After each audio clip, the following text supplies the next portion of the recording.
Full Bloom is brought to you in part by the following.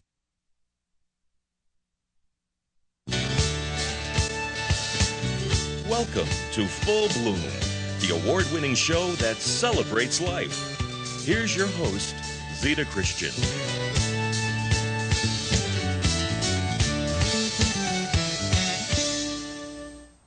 Hi everyone, welcome to Full Bloom. I'm Zita Christian.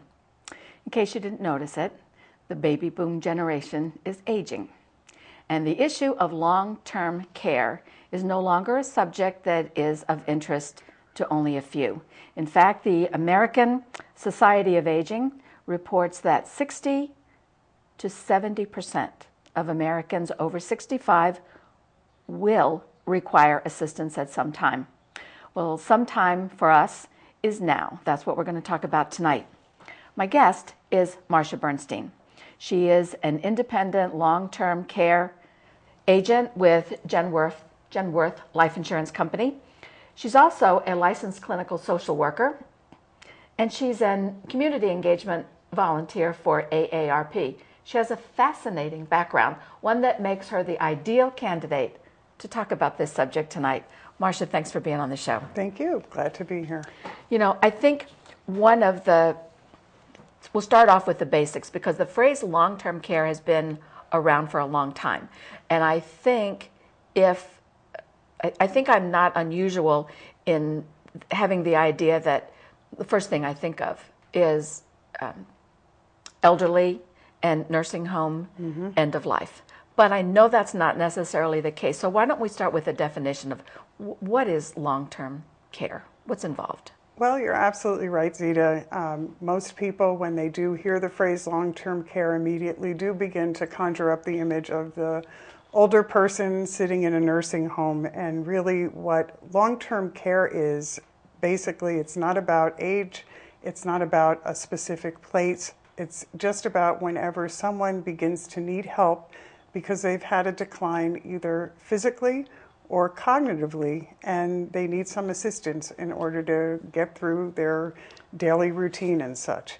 So it can be provided not only in facilities, which is what most people tend to think about when they think about long-term care, but it can also be provided in any environment.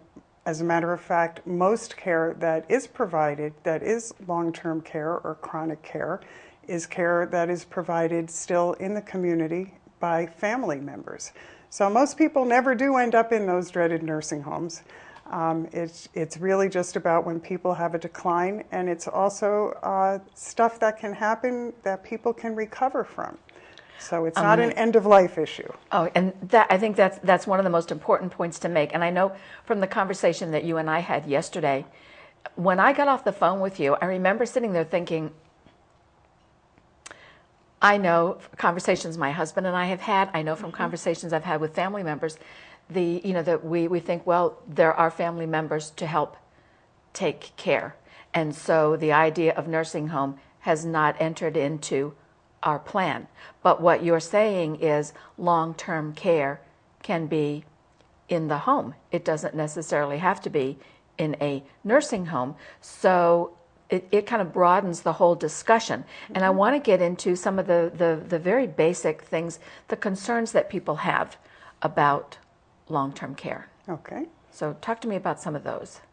Well, it's kind of interesting because the reason that I've developed such a passion for trying to help people plan for this issue and to try to encourage families to have the discussion that is necessary in order to properly prepare for inevitabilities that we all have and all face in life is really this is mostly a discussion or an issue that's related to consequences for people we love and we care about when none of us ever plans on needing help. Isn't that the truth? The likelihood is the longer we live, the higher the likelihood that at some point we're going to need some help for some reason.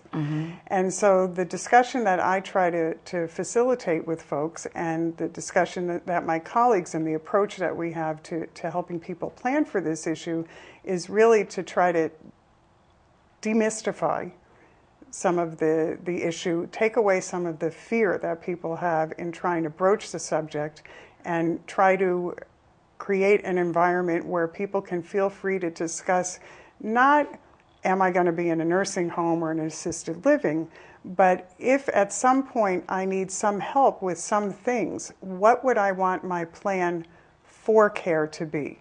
And what are some of the things that might go into the plan for care? Like, what are some of the basic things people would talk about? I mean, the first thing I think of is, if it's not a facility, if it's not covering the cost in a nursing home, am I going to be able to cover the cost to have a nurse come into the house, or some specialized equipment? I don't even know if that's part of long-term care.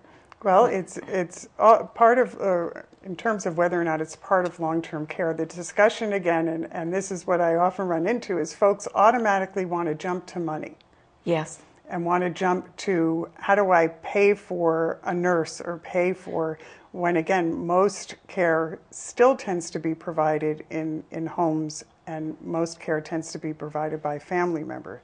The reason for that is most of us can't afford to pay to bring in outside resources outside of our family, or unpaid caregivers, in order to provide the safety, the security, and perhaps the hands-on assistance that we may need, whether it's earlier in life because we've had an accident, an injury, an illness that we didn't anticipate that we're going to recover from after a period of time, or whether it truly is more of an end-of-life issue, or a decline that's going to be consistent and persistent over a period of years as we age. So it's really one of those situations where what we're trying to help people do is think about, and it's not a comfortable place to go, but you have to look into your navel. Yes. And try to get into that place where we're in touch, at least for a little while, with that vulnerability. Because really the biggest issue or to overcome in trying to plan for long-term care is the denial that we all have in place, that denial system that says it's going to happen to them. Somebody, yes. Right. Yes. Or not now. Not right. now. But even when it happens to somebody else, it tends to impact us. So that's what I mean when I say think about, it's a discussion about consequences. So if something were to happen to me or to my husband, who would my husband want to take care of him or expect to take care of him? Where would he be expecting to receive that care? What would the impact be if he believed, and I'm picking on him because he's not here, if he believed that he would be able to stay at home and wanted to depend on me or my children to be the primary caregiver?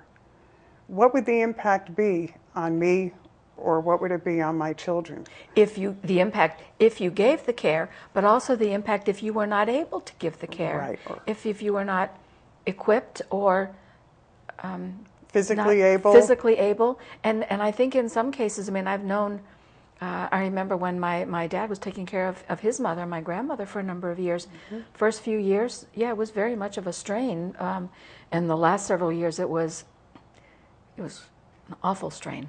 So when families don't have this conversation at a point in time and at a period in time where they're not in the middle of a crisis, we're often forced to make decisions and to respond to pressures in a way that's not going to be consistent, perhaps, with what that individual who needs care, what they would have truly wanted their plan for care to be. Or if it is, it may have consequences to the people who are involved in executing that plan that the other person didn't intend to happen. So that's, again, my passion about this is not so much that I believe that everyone needs insurance for this issue, because not everyone can afford insurance, not everyone can health qualify for it. But I do believe very strongly that families need to have the discussion about what they would want their plan for care, and then put things in place, whatever that is, that's unique to each family system. So that when the time comes, because the likelihood is very high, again, we all like to plan to live the long life, but if we're planning to live the long life, we need to plan for the eventuality that the likelihood's high. At some point, we're going to need some help with something. So how do we try to look at the physical, emotional, and financial consequences to the people that we would be involving in our needs when that occurs. You know, it reminds me of another part of the conversation we had yesterday about talking about a particular game show where people are picking from, I don't even know how many, 20, 30 suitcases, and one of them has $1 million in it. And you know that even as the numbers dwindle, I mean, the odds of their picking the right suitcase aren't very good when you consider that if they don't pick the right one, they're going to lose everything. And yet, I don't know if is it a matter of hope? Is it not knowing math? I mean, what is it that makes people want to, I don't know, have that, keep thinking that it's I'm gonna pick the dollars, or relative to this, I'm not going to be the one to get to need care. Yeah. So in the context of continually receiving more and more real information and data on the game show that says the likelihood is getting smaller and smaller that I'm going to be the one that wins that million, I still believe I'm going to be, even though the likelihood's very small. And yet, contrasting with a situation like this where we know the likelihood's pretty darn high, we continue to believe, and that's why I mentioned the denial system, because we don't want to be in touch with that vulnerability. No, but you know, game show, the consequence is, oh well, I didn't have it when I walked in, and so this was fun, but I'm still not going to have, I may not have it when I walk out. Mm-hmm. The consequences for not having some sort of plan in place when it comes to this type of issue, people may be right, they may never need care, but if they're wrong, what's the consequence? So that's what I challenge people to think about. What is it that you would want? How is it that you would expect to be cared for? Who would you expect to be providing the care? And if you don't believe you're ever going to need care, you may be right. I'm not going to tell you that you're going to need care, because I don't know that for sure. Yeah, my crystal ball's cloudy but my question would be then, but what if you're wrong? Are you willing to, live with the consequences? Recently, I was reading something, and in it, the comment or statement was made, something to the effect of, when a person begins to need care, his or her life doesn't end, somebody else's does. Oh, isn't that the truth? Isn't that the truth? And I think that's one of the key things to bring into the conversation, that the big flag for me was that the decision is not just about the person who may or may not need care. It is a family decision. It affects so many other people, which is something I want to get to about your background. It was one of the reasons I wanted you to be the person we talked with to the audience about this subject, because your background is not just in insurance. You come from a medical background as well, and a social work background. Talk to me a little bit about that background and how that background informs what you do now.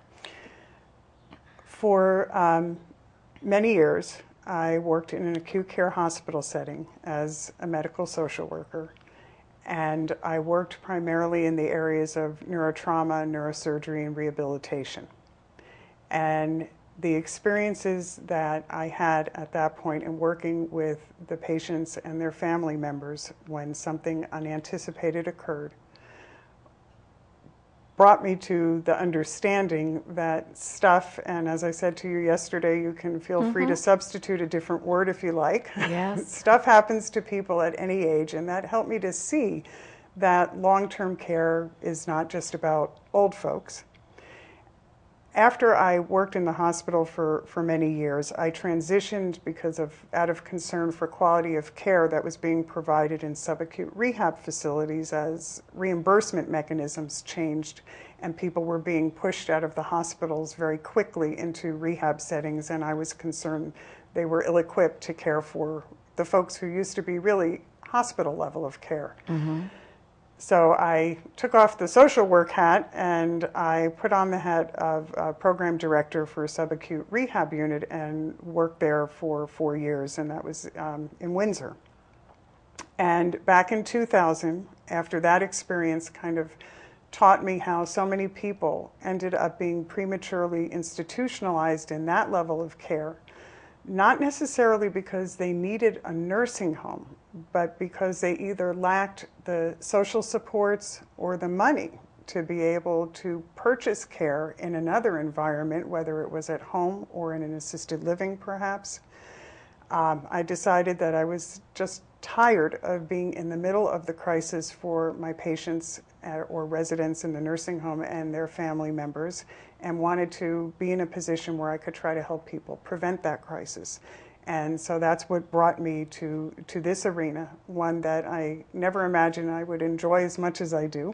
But it's been over a decade now, and my passion again is to try to get the word out that this is an issue that with proper education, folks can take action in order to minimize impacts. And by avoiding the discussion and avoiding the topic and avoiding the planning, all of the other discussing and planning and things we put into place to try to believe that we have certain aspects of our lives and our futures under control can be ruined. Or they're not going to execute the way we intended. I think that it's an important point. I think that if people take away nothing from this show, except the fact that, well, a couple of key things. The need for long-term care can happen at any time, can happen at any age. And even if you are not in a position where you're going to say financially that maybe you don't have the funds to pay for it, maybe you have the funds but you don't have the health to qualify for it, what Marcia is saying, the number one thing is you have to have this discussion. You have to talk with other family members. What is the expectation if you need care? What's the expectation from your partner, your spouse, your children, if you're the one who needs care? I think this is critical. I think it goes back to not that long ago. I had friends of mine who would not have a will made because it was that idea, I'm not going to get a will made because then I'll die. Well, come on, we're all going to die. I mean, get over it. So plan, have control of some things as best you can. And I think that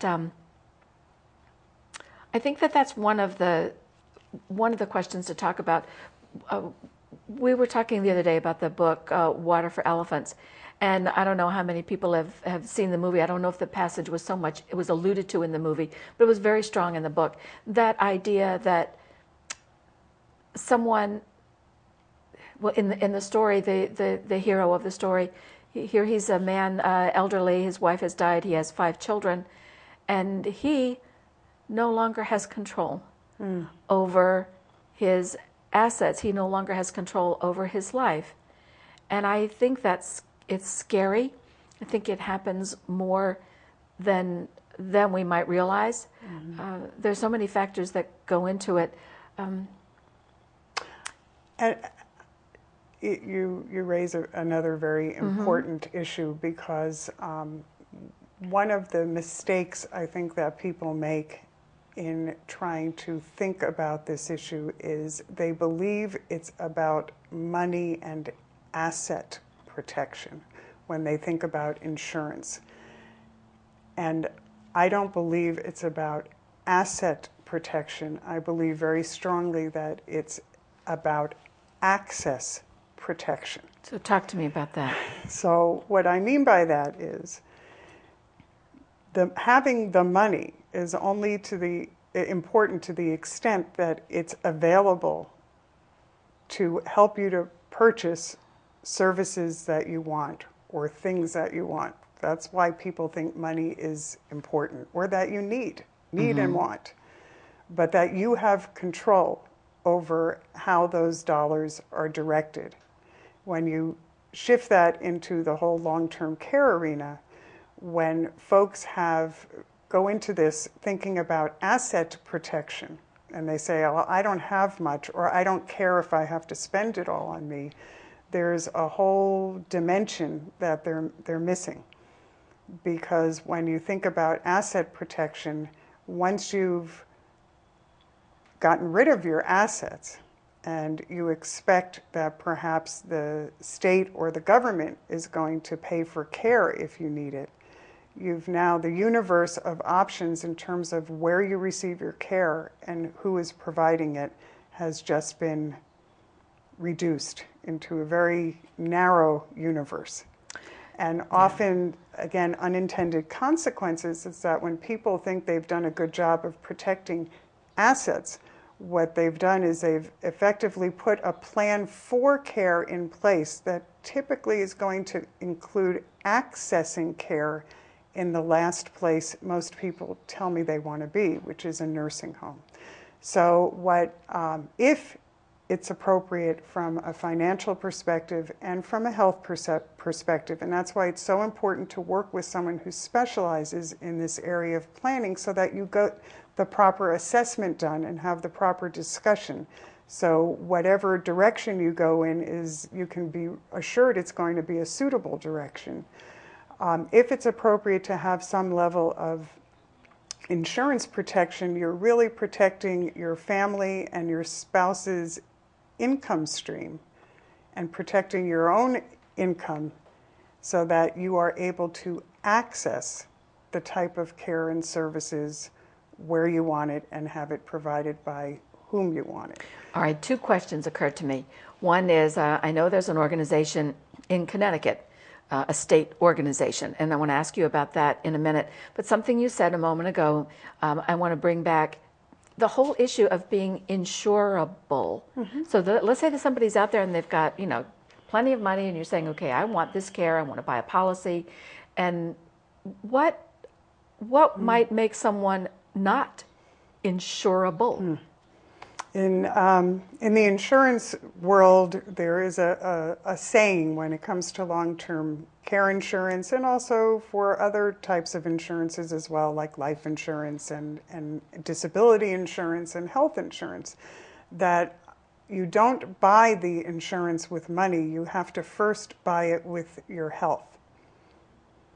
And so delaying the discussion and delaying the planning process means that sometimes folks wait until they are already uninsurable, which means they have no other option but to rely primarily on their own resources. And by that I mean not only money, but human resources in their family to be there, to be the entities that are going to have to provide or be the long-term care plan.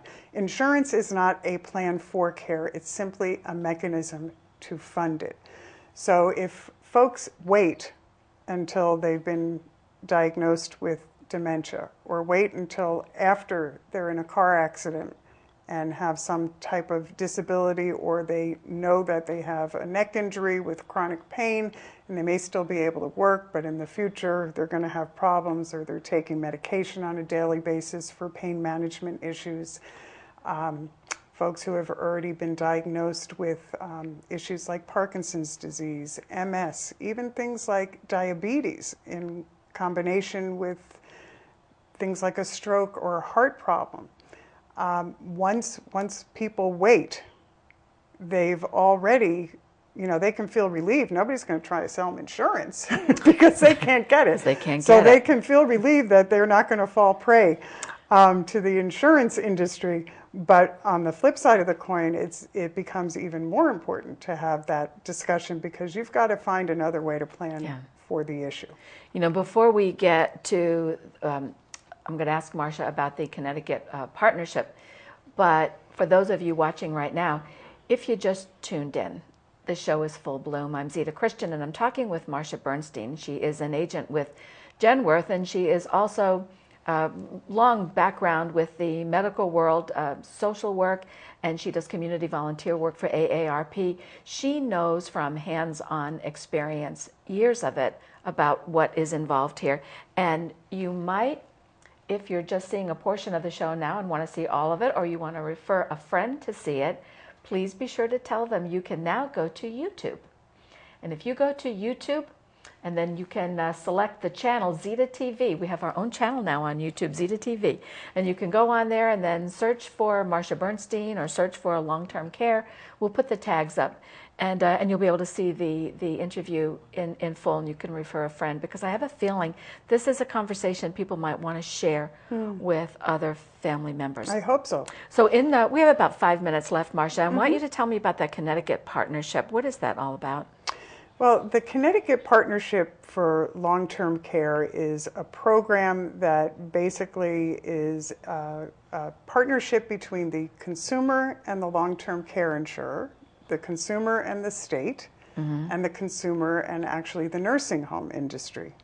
And it was born out of a realization that as more and more folks were engaging in what I like to politely call artificial impoverishment in order to protect assets again, more and more of the burden was going upon the taxpayers for paying for care. And way back in 1992, Connecticut, along with 3 other states, became part of this thing called the Partnership for Long-Term Care. It was one of 4 pilot states. And basically, it's a program that acts as an incentive to help people get over that speed bump and help them to understand that if they can afford to pay for private insurance through a Connecticut Partnership certified long-term care insurance plan, and they are able to afford the insurance and able to access it because of their current health, then they will be rewarded for having taken the action and paid that premium. And so the spend down requirements for people who have utilized insurance dollars through a partnership certified long-term care plan to pay for their care are different than the spend down requirements for those who Marcia, you have lost not. me. You lost me. And we've only got 2 minutes left. That'll be another segment for another time. We could do that again. But I get the idea that, let's say that my health qualifies and I have the means, the financial means, and the state says, well, if you'll go ahead and buy insurance through one of the companies we have in our approved group, right, then we give you a break somehow. Right, there is a reward. If should you need care, you can be guaranteed that under no circumstance could you lose everything to the cost of care. And there are also tax incentives that are out there as well. So again, you need to work with a specialist in investigating this so that you're certain that the information you're being provided is credible and you're getting all the information you need so that you and your family members can implement or put into place the best possible plan based on your circumstances. You know, in about the minute that we have left, I think the big thing is the fear, the overall fear, and I think you've addressed it in a number of ways, and we have about 30 seconds. When you think about the fear, what's the best advice you could give to someone to say how to eliminate the fear that is associated with long-term care? I think if we, as a culture, start to view this in the same way as we view just the natural stages and phases that people go through, and it's not, again, about end of life.